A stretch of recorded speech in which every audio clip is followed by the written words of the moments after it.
Bangladesh football দল গেছে ভারতে খেলতে, কিন্তু সেখানে যে তাদের এয়ারপোর্টের লাগেজ ঠিক মতো পাচ্ছে না, বা তাদের হোটেল রুমে তারা ঠিক সময়ে ঢুকতে পারছে না। এছাড়া তাদের প্র্যাকটিস করার যে মাঠ সেটা নির্দিষ্ট সময়ে পাচ্ছে না। তারপরে আবার ভাড়া করে মাঠ নিয়ে তারপরে প্র্যাকটিস করছে।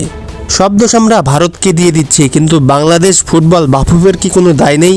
বন্ধুরা, ফিফার নিয়ম বলছে অ্যাওয়ে ম্যাচ খেলতে যাওয়ার 24 ঘন্টা আগে ওই দেশে পৌঁছলে সব ধরনের সুযোগ সুবিধা পাবে অ্যাওয়ে দল, কিন্তু বাংলাদেশ গেছে 5 দিন আগে। তাহলে ভারত যাদের সাথে আমাদের কাঠে কুড়ালে যে সম্পর্ক, সেখানে তো এইরকম হওয়ারই কথা।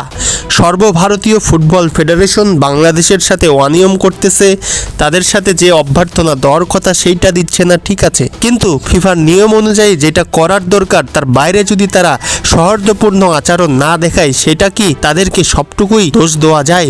ইন্টারন্যাশনাল ফুটবলেও এটাই দেখা যায় যে 24 ঘন্টা আগেই অ্যাওয়ে দল চলে যায়। ইন্টারন্যাশনাল ফুটবলেও কিন্তু এই 24 ঘন্টা আগেই অ্যাওয়ে টিম গিয়ে পৌঁছায়। তাহলে বাংলাদেশ কোথাকার কি হয়ে গেল যে 5 দিন আগে ভারতে যেতে হবে? ভারতে গিয়ে তারা কি করবে? ভারতের কি তারা যে কন্ডিশন দেখার সেটা দেখবে? বাংলাদেশের সাথে ভারতের কি এমন পার্থক্য আছে? বুঝলাম শিলংয়ে বাংলাদেশের থেকে আবহাওয়া একটু বিপন্ন, কিন্তু তারপরেও কি এই একটা পাশের দেশে যেতে 24 ঘন্টা যথেষ্ট ছিল না?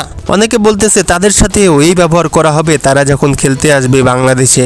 আরে ভাই, আপনারা কি বোকার স্বর্গে বাস করতেছেন?